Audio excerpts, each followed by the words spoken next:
move someone, it requires a lot of planning. Because from the initial stages, a client will call you. They tell you, we want your moving service, we want to hire your moving services. So once the client calls us, we ask them that if you can do a survey. There are some houses, let's say a one-bedroom house, which you can just estimate. But for bigger houses, we have to either go and do a physical survey, which is free of charge. You just tell us where you stay, then we'll find our way there and we'll do a survey and give you a quote, a free, no obligation, no charges at all. Then from there, we'll give you a quote, then we'll have the quote, then review it. But nowadays with the when Corona came in, technology also improved. So nowadays we do what is called virtual survey. So the client will just go to his house, then do for us a video of the house, of the major items from the living room, just all the rooms, like what we're moving now. The client did all the videos.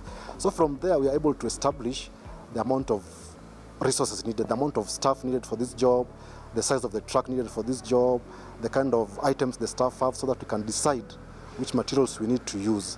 So from there, once we agree with the client, we ask the client to give us at least 24 hours advance notice, so that if you're moving on, let's say on Saturday, you have to tell us by Thursday, so that we have the whole Friday to prepare. So on Friday, what we do after assessing the assignment and the client has agreed to our quote and has confirmed the move, the client usually pays a deposit. Our deposit is not restricted, it's any amount, just to show us that you're committed. Reason being, the reason why I insist on deposit is previously we've had clients where they say, come on Saturday. Then, of course, clients being clients, they have to get a better deal. So your client will get a better deal before Saturday, have been confirmed to you. So they'll call you Saturday morning when the team is already set that they have cancelled the move. So for us to avoid that, to inconvenience us, just ask the client to pay a deposit, just to make sure that when you're planning, we are sure of that move. So once we've had that client has paid the deposit, now I prepare the team. I decide if this team requires 5 people. I have a pool of team. You have a lot of casual staffs for any assignment, and you have permanent staff in the office.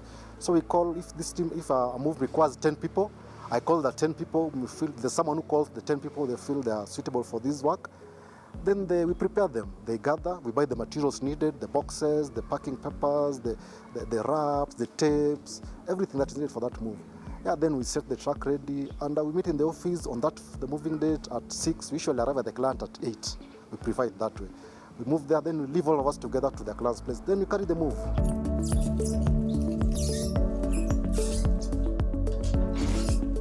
Moving people is a risky business because one, the client entrusts you with the items, and these items are not of cheap value. Because you find that some of our clients will tell you they want to move after you've agreed, then they leave for you the house. They'll give you the keys and then say, you just move to this house, then I'll come there and just continue with my life. So in this business, there are a lot of risks. If you have the wrong people, you'll have a lot of complaints. Complaints here, I mean this, items will get lost. You'll have staff who steal clients' items. You'll have staff who don't do a good job. You'll have staff who don't value quality service. That is, they get scratches out of the client's items and the stuff. So the job is very risky, because even if you are to break a TV, you have to pay. Yeah, anything that is broken, even if it's a glass of wine, it has to be paid. Any broken item is on our bill.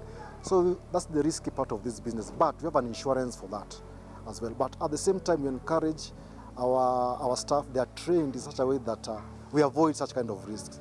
We've not had instances of someone breaking a TV or such. No.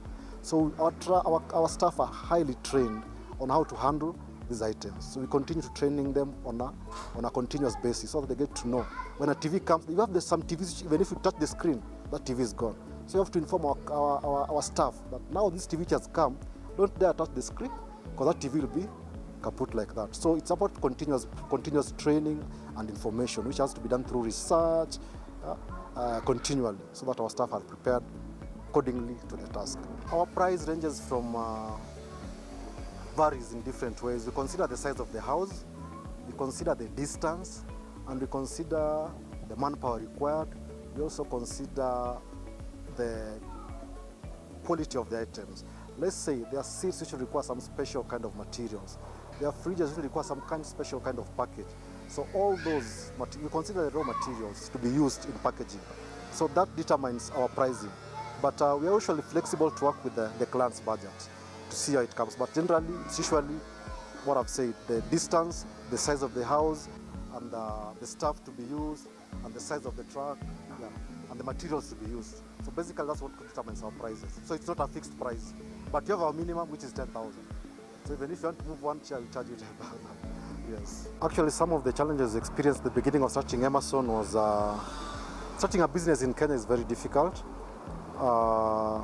Inexperience was the first thing we had. That was a very difficult thing to do, especially when you're going to business. I had no prior experience in business. I was employed, so I didn't have experience in running a business.